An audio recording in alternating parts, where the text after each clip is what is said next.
of the Ozark, the Black Twins took relief for their homeland. Abigail and Noor. In a remote hollow of the Boston Mountains, their story begins in 1932, where the mystical Tooks and secrets are buried deeper than his own roots. In Shan County, Missouri, deep in the woods, the Codwell family is near totally slash. The Codwells were one of the few black families who had settled in this particular region of the Ozarks after the Civil War, unlike many of their white neighbors. A freed slave, their ancestor Isaac Codwell, had found refuge in these rugged hills, seeking isolation from the hostilities that plagued the second Reconstruction era. By 1932, the increasingly isolated had grown the Codwell family name. Virtually non-existent was road access to their property, with only a windowed dirt path connected them to the nearest town for 15 miles away. Further into seclusion, the cold brush had washed them, with hunger and poverty becoming constant companions. A still man with calloused hands and distant eyes was Jeremiah Codwell, the family patriarch. Kifil burst their youngest son, Joseph, in 1910, his sister had died. The family consisted of Jeremiah, his 4 sons, Isaiah Jahor, Elijah, Thomas, and Joseph, and his daughter, Mary. All what little they could grow on the rocky hillside below and the occasion they could hunt the surrounding forest, the Codwells lived. A quiet wall with deep days that seemed how generations of suffer was Mary Codwell. With a slightly bright thought, she had been born, causing her to talk with a noticeable limp. For her condition, local doctors of the town had no explanation, but whispers among the community suggested it might be from bad blood in the family line. Both because of her difficulty walking along the distances and the cruel treatment she received from tenants below the rare occasion she found that Mary rarely left their isolated property. In the April of 1931, twin crews, Abigail and Noor, were born to Mary. No husband was therefore mentioned, and any discussion of the children's parentage was forbidden by Jeremiah. Identical features and unusually bell skin for the family, nearly witnessed by their black heritage, were shared by the twins, with strange amber-colored eyes that seemed to reflect like a cat's the darkness.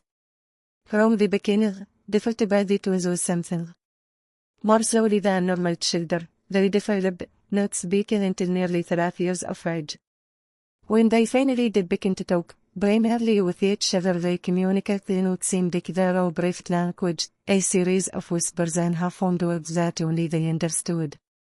The only physicians in Arbaitan of humans who would treat black patients, Dr. William Harrod, had been called to deliver the twins.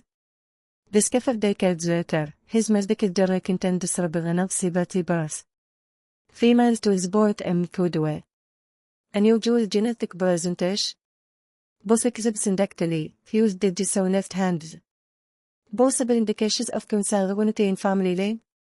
Patient refused to identify father. No consent or the doctor's suspicions.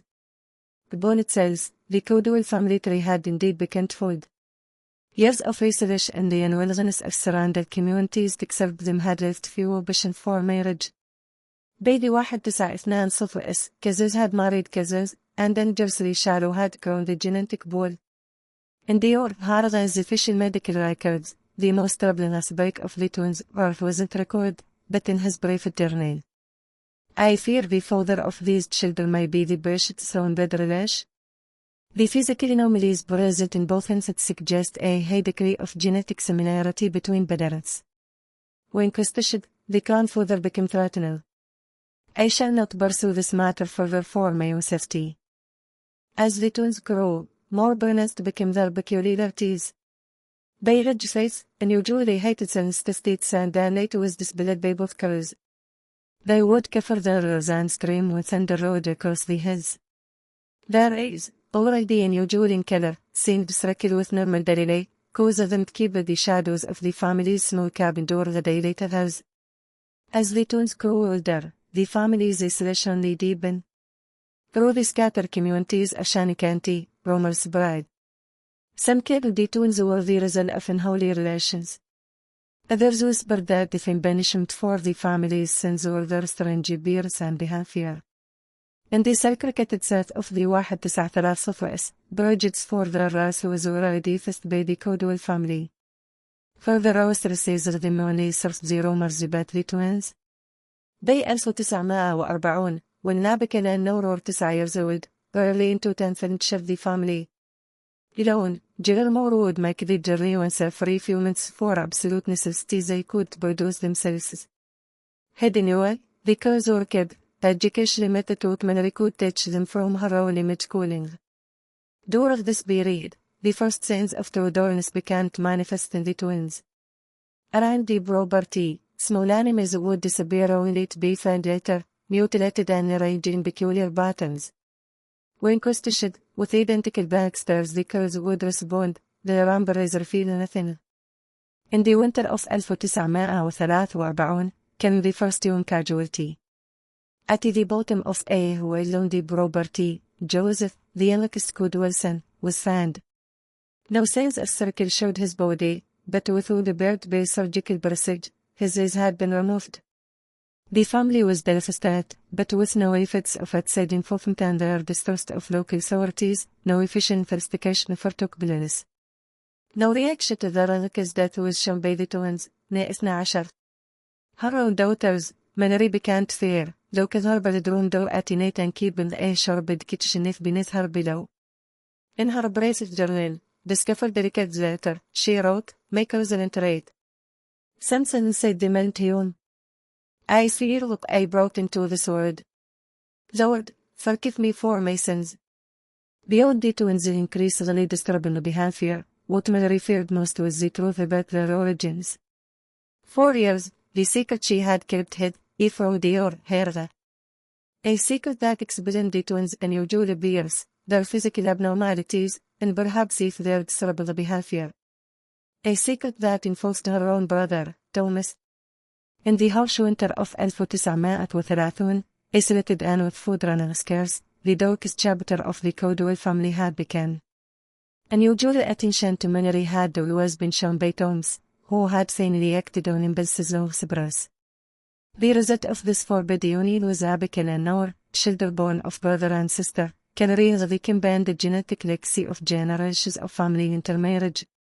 By 1944, as World War II raged overseas, a different kind of darkness had settled over the Codwell hollow. Though a nearly beautiful had grown the twins, نا 13, with their pale skin, amber eyes, and long dark hair. In perfect synchronization, the North finishes each other's sentences when they choose to speak to others, which was rare. The apparent lack of emotional response to Denise was most disturbing. No laughter, no tears, no visible anger. On a code November 1944 became the second casualty late Codwell. In the family's tobacco drain shed, his body was found, positioned in what appeared to be a ritualistic manner, hands crossed over his chest and his wide open, staring at nothing. Like Joseph before him, there was no obvious cause of death. This time, however, something through a crack in the cab door had been witnessed by Marie. She had seen her daughters lead the alleged toward the shed briefly when on it said, their heads on his arms. As if in a trance, he had lost, followed them willingly into the darkness. From that night, Mary's journal entry read simply, "Could help us all." That's taken the Legna. I can no longer deny what they are capable of. The sin that created them laces in their blood. Najmat Shay. If you're already subscribed to this channel, you won't be notified immediately when no cases are revealed, as some details are too shocking to remain unknown for long. Najma. By the summer of 1949, reduced to just 4 members had been the Codwell family. Amir, 79 إنسان increasingly frail, Azali Janor, the eldest son, Manary, the twins' mother, and the twins themselves, who had reached 18 years of age. In the winter of 1947, Thomas had disappeared, his body never found. That he had gone hunting and foretold was the official story in the family, presumably lost to the elements or a hunting accident. Better, Manary knew, but kept her suspicious herself. Into further disorder had fallen the Codwell property. Where those weeds and crow feeds once carefully tended. Primarily on what is they could hunt and gather, along with the small cordonary maintained near the cab, the family subsisted. Once a commander's presence, Jeremiah spent his days sitting on the cab's porch, staring affectedly into the distance, members of Betson's and retribution. To the presence of the twins, what remained of the family had adapted, though their life alongside them like one might coexist with venomous snakes, with constant vigilance. Was a loud shaken beside his bed, as I said. A small cut butcher and her neck contained what she believed were protective herbs and prayers had been taken to her by Mary, knowledge passed down from her own mother, who had been brought from Africa as a slave. Into if more uncertain than Rome, the twins, meanwhile, had developed. Despite their racialish knowledge that seemed impossible given their circumstances they somehow possess. The streets of New York City indeed and Mary went so far than discussing a blessing of the family had refused. When they noticed her lessons, immediately said they failed, could stare at her with their identical embrace until she retreated. As well, their physical appearance had evolved. Nearly 6 feet tall stood both, and usually height for women of that era, especially if the family's generally shorter stature. Perfectly synchronized remained their movements, and although without speaking they communicate, a simple glance between them can fill what seemed like entire conversations. Their complete lack of emotional attachment in anyone, including their mother, was most disturbing. In July of 1949, an unexpected visitor at his clinic in Amenas was received by Dr. William Herrera, who had delivered the twins 18 years earlier.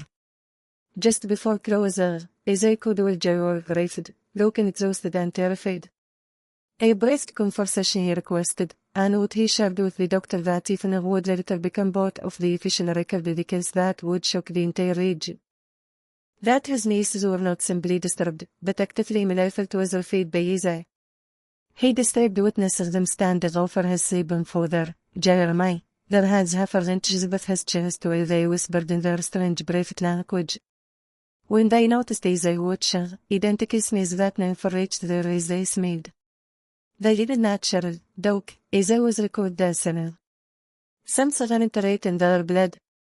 Mary faintly told me the truth about their daddy being her brother, Thomas.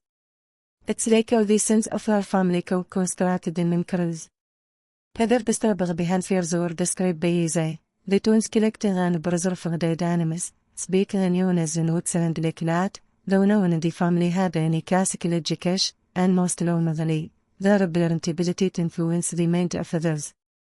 He described how they could cause a person to stand motionless for hours or follow simple commands, seemingly through nothing more than intense contact. A man of science with reputations for superstition, Dr. Henrietta was skeptical of his no fantastic claims. However, as a physician familiar with the effects of genetic inheritance, the potential dangers of the severe inbreeding and the caudal inheritance. He could visit the family property the following weekend, ostensibly check on Jeremy's health. That visit would never occur. 3 days after his meeting with Dr. Herrera, they can't build the caudal cab. When authorities finally made their role to the remote property, the showed remains of 3 individuals were found, later identified as Jeremiah, Isaac, and Mary Caldwell. Of the twins, there was no sign. Cursory at best was the investigation that followed. In 1949, rural law enforcement had little interest in devoted significant resources to a black family's tragedy in Islet Hollow. Accidental was the fire officially ruled, likely caused by a cooking fire and entered over the night. However, with this explanation, Dr. Henrietta was not satisfied. Too many disturbing questions had been raised by his conversation with Isaac just days before the fire. His own investigation began, reaching out to other physicians in surrounding counties, looking for any information about the missing twins or similar cases of genetic abnormalities resulting from consanguinity. The disturbing discovery, his inquiries led him. In neighboring Coulter County, a family named Jackson had recently taken into a young woman who matched the description of Abigail North. A black family with distant ties of the Codow's generations back or the Jacksons, though they had lost touch over the years. According to local gossip, shortly after the young woman's arrival, the family's only son, previously in Code Heads, had full mystery seal. In a series of journal entries through the fall of 1949, Dior had documented his findings and suspicions. He noted the unusual physical characteristics that would make the twins easily identifiable, their extreme height, amber eyes, and the seductively fluid fingers of their left hands. He also noted their most distinctive behavioral trait, their tendency to move, speak, and even think in perfect unison.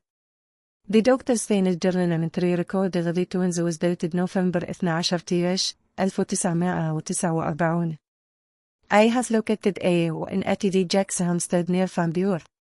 Tomorrow I was traveled there to confirm identities and assess the condition of the Jack's boy. If they are indeed responsible for the deaths in their family, they must be institutionalized before they can harm others. Their condition represents the most severe case of genetic deterioration through consanguinity I have encountered in my career.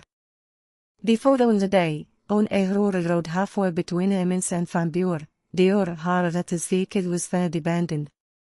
Despite extensive search, no trace of the doctor was ever found. The official investigation concluded he may have been set upon by robbers or wild animals, though his medical background was found undisturbed in his car. At the Jack's property, this continued without interruption. For 3 more weeks, the twins homestead before the birth of Sadie in early December. By then, often diagnosed with diseases that last local doctors Buffett had died both the Jackson and his father. The bodies showed no signs of physical trauma, but a milky white color had covered both men's before death, as if cataracts had formed overnight. For nearly 2 years following their disappearance from the Jackson property, completely said Fan Shabakel and Noor Codwell. No official records documented their movements. No witness that information was matched as their distinctive description.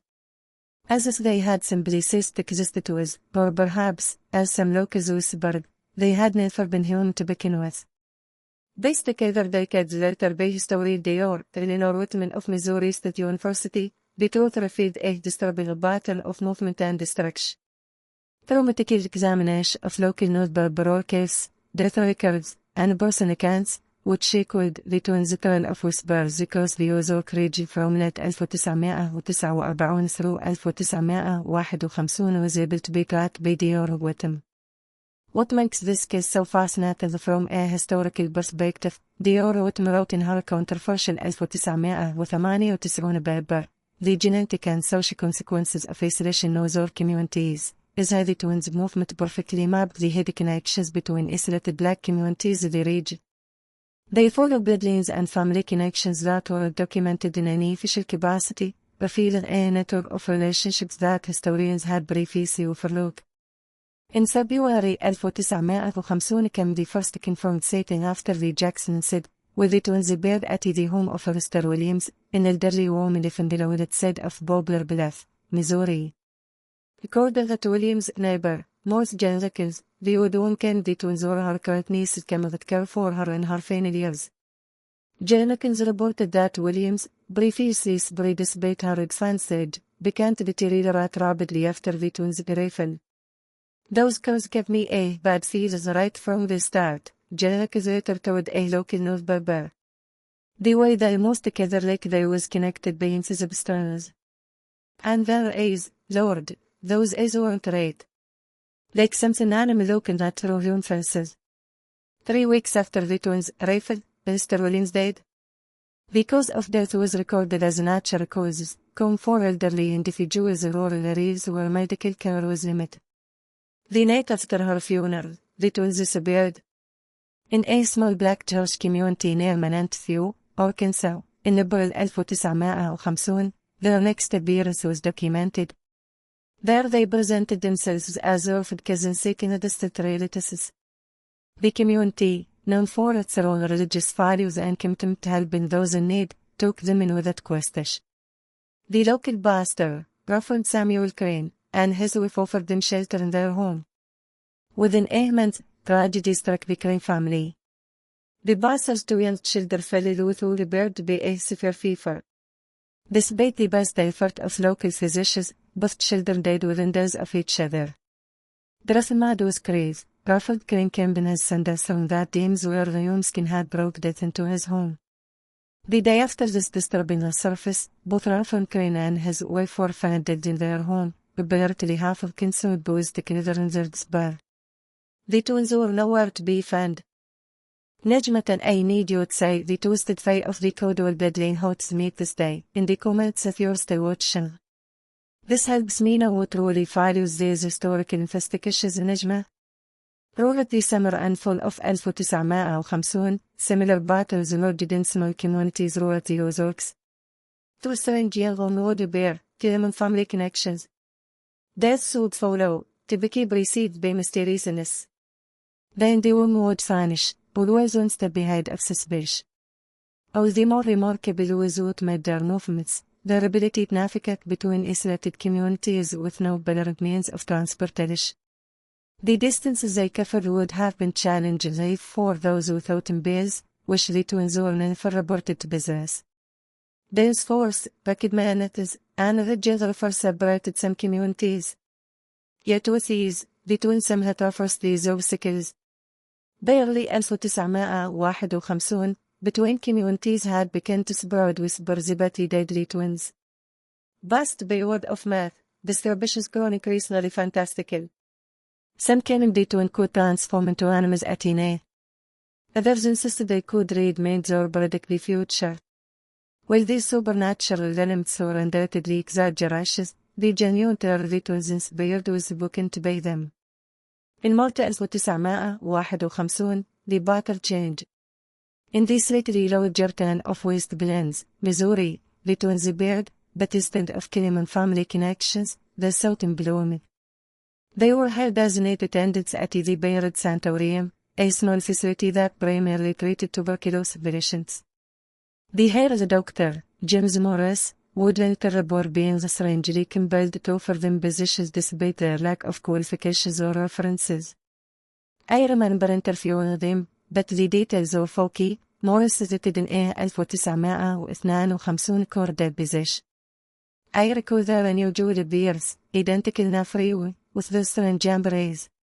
When I tried to refuse them in bloom, the words would come. Instead, I found myself offer them positions and arrange for them to have private quarters at the facilities eastward. For nearly 6 months, it was worked at the Bayard, the lowest documented stay anywhere since the codewell property. During this time, increased dramatically did patient mortality rise, though no suspicion followed the night attendants. In patients who were already seriously ill most deaths, making it difficult to attribute any malicious intent. Not the patient deaths, but rather their behavior was what ultimately brought attention to the twins.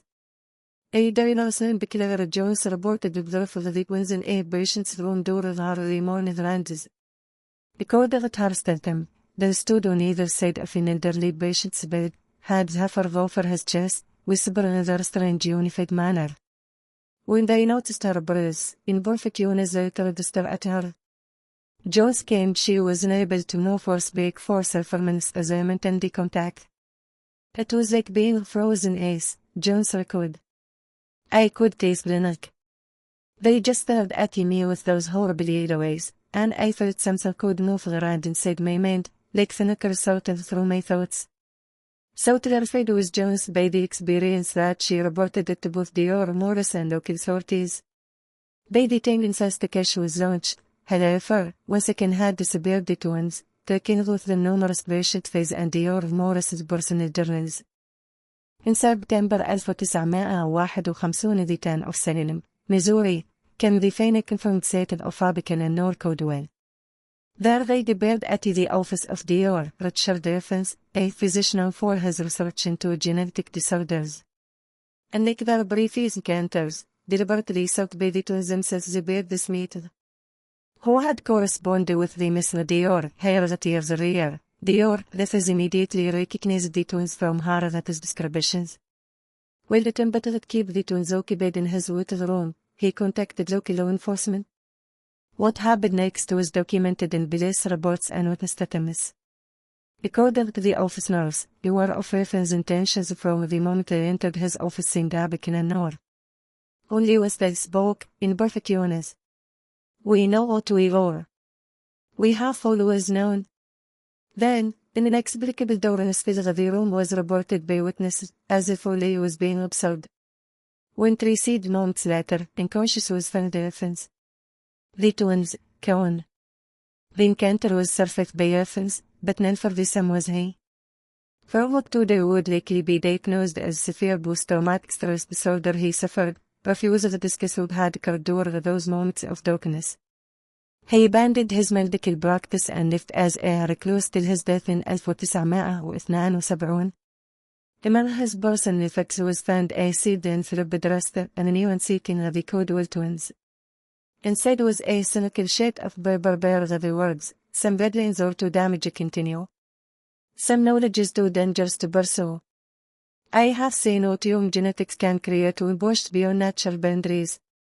Code had by soul. After this argument said, no further credible statements of the twins were ever confirmed. For decades, rumors persisted. At the edges of snow tunnels, strange identical or seen. Unexplained deaths followed by whispers of unburied visitors, but nothing substantial enough to track. To this day, remains unsolved the mystery of what ultimately became Ofabical and Codwell. Nothing more than a disturbing footnote in Ozark history might have remained the case of Abigail and Codwell, a tale of superstition tragedy from a hallucinated time, were it not for the scientific documentation that surrounded them. Unlike many historical cases of supposed cursed or evil individuals, a trail of medical records, physicians' notes, and eventually scientific analysis was left behind by the twins that provides a chilling glimpse into the physical and psychological effects of severe genetic inbreeding. In 1972, ديور نوروتم, then a historian researcher isolated communities of the Ozarks, discovered a cache of documents hidden a fossil door the ranifish of the Woodman's medical clinic, Dior Harvat's former practice. These papers include Harvat's braced journals, medical notes of the Codwell family spanning 3 generations, and correspondence with other physicians recording cases of genetic abnormalities resulting from consanguineous relationships. In understanding the scientific reality behind the twins' condition, the discovery was a breakthrough.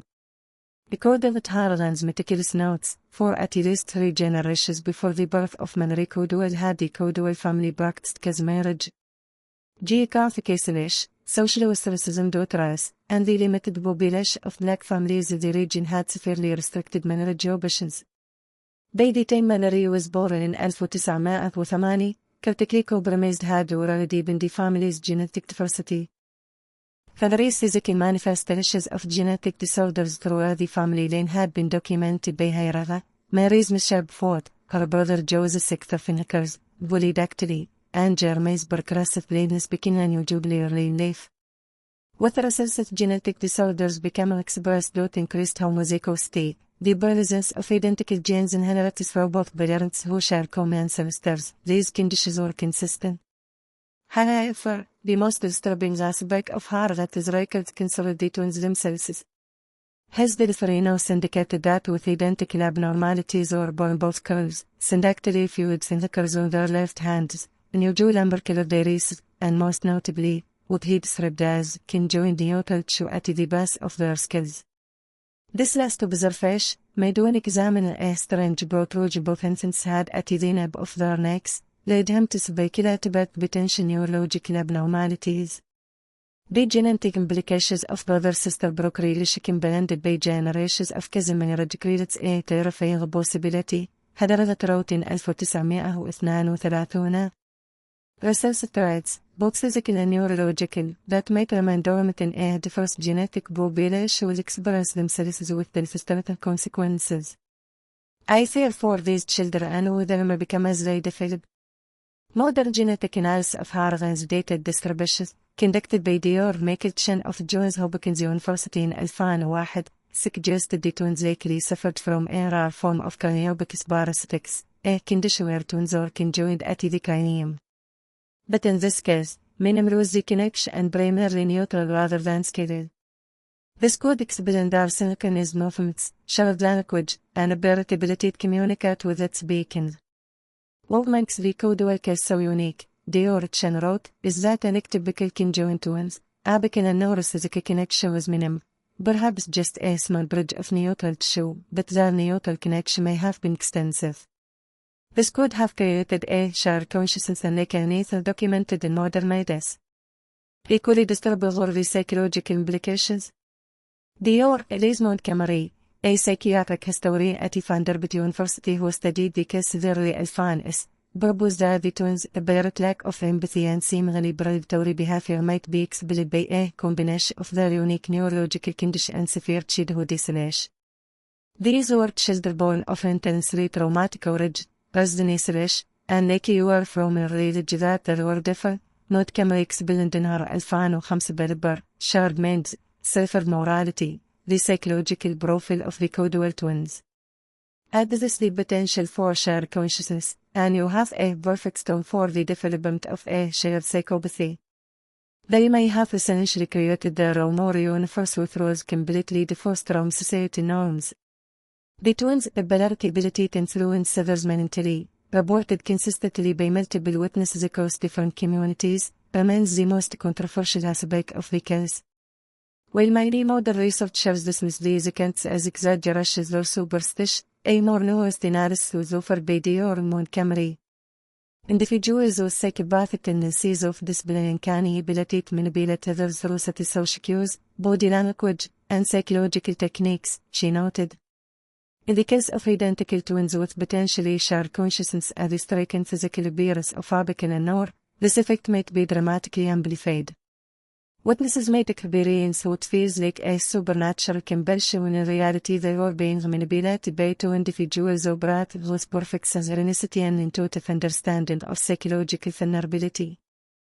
As more advanced understanding of genetics developed in recent decades, the genetic aspects of the case have been extensively analyzed. Dr. Harris's detailed documentation of the Codwell family tree led researchers calculate the estimated inbreeding coefficient for the twins.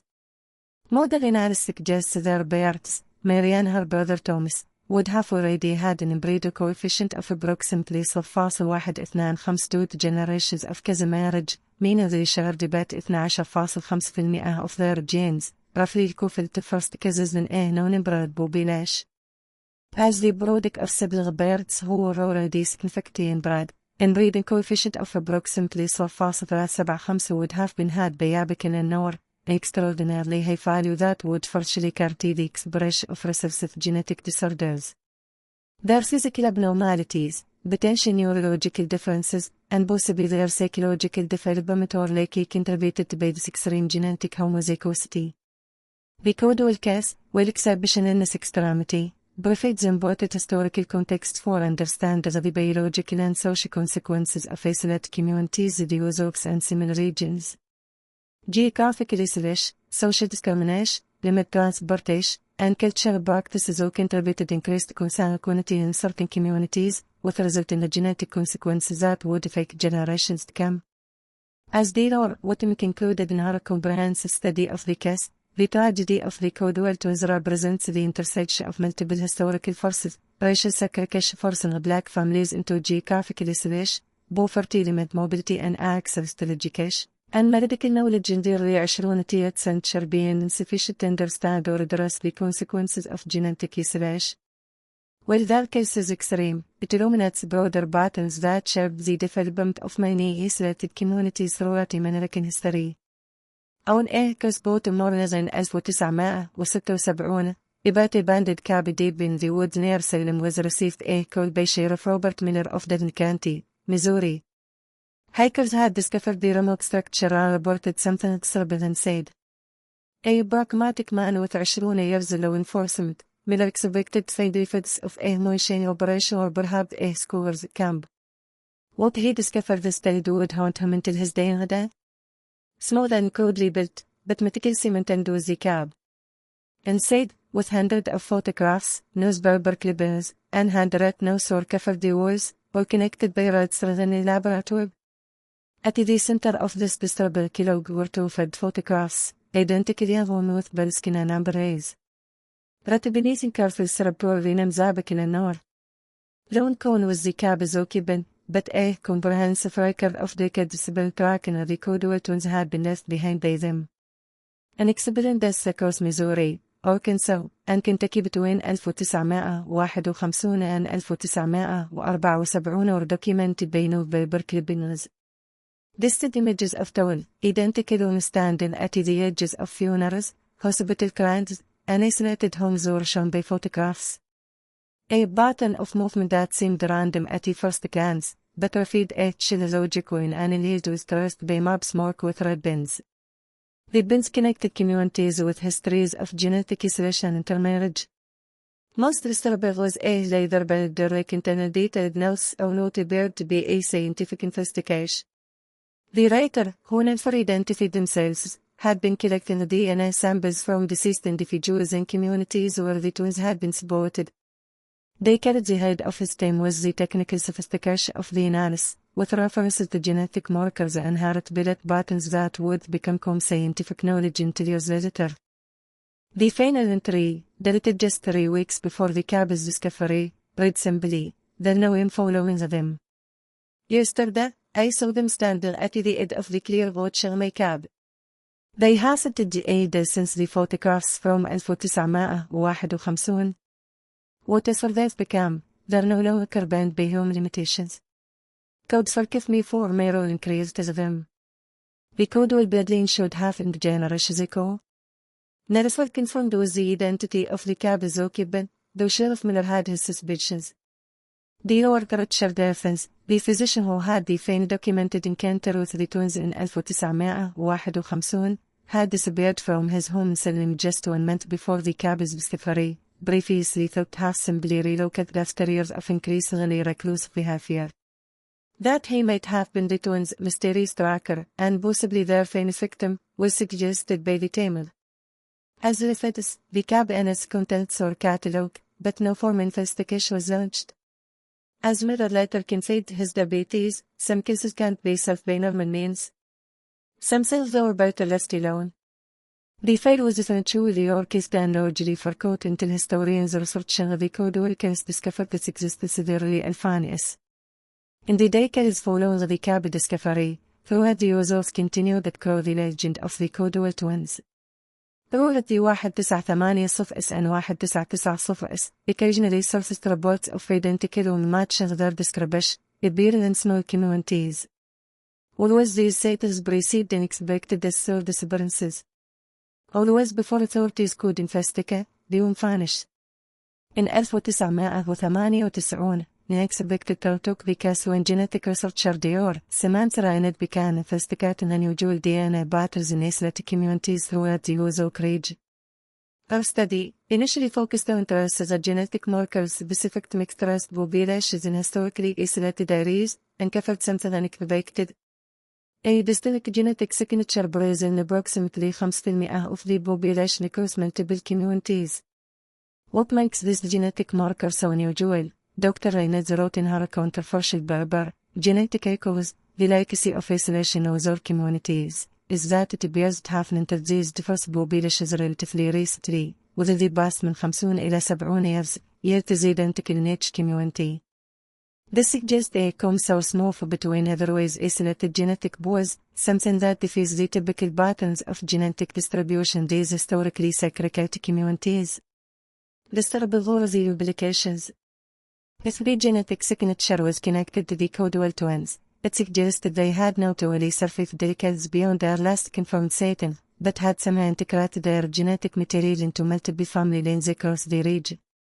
Speculative remains the mechanism for this genetic disparity, though it suggested it might indicate a pattern of reproduction and abandonment, with offspring in communities to be raised by local families. The most disturbing theory, proposed by paranormal researchers but dismissed by the scientific community, suggested something far more insidious, that the twins had developed a method of perpetuating themselves by somehow transferring their genetic material into existing bloodlines, creating a kind of genetic infection that would express itself in future generations. In 2012, unexpected support from archaeological discovery was gained by this found theory. During the excavation for a new dam project near the original Ozark property in Shannon County, a series of small caves containing what appeared to be ritual spaces was uncovered by workers. Carpenter is the most respected teas in these cases clearly 1970s, but it is suggested that it had been used periodically for decades. The certain arrangements of bones, both animal and human, were contended the case, positions in bottles that forensic anthropologists identified as representing human DNA high disease. More troubling dozens of small mummified bodies that initially appeared to be ritual objects but were later determined to be human fetuses or whose genetic abnormalities consistent with severe inbreeding. Dr. Julie Martinez, the forensic anthropologist who led the investigation, concluded her report with a sober criticism. What is occurred in these cases represents a systematic attempt to manipulate human genetics through method combining primitive ritual with surprisingly advanced understanding of genetic principles. The individuals responsible possessed knowledge that should have been beyond the scientific understanding available during the time periods when these cases were active. Probably closed by federal authorities in 2013 with the investigation, the case said and much of the evidence classified. Official statements attribute the findings that إنه كانت operating in the region during مد شرطة 20 century, with no mention of any connection to the caudal case. Extensive non-disclosure claims were reported have been required same by researchers who had worked on the site.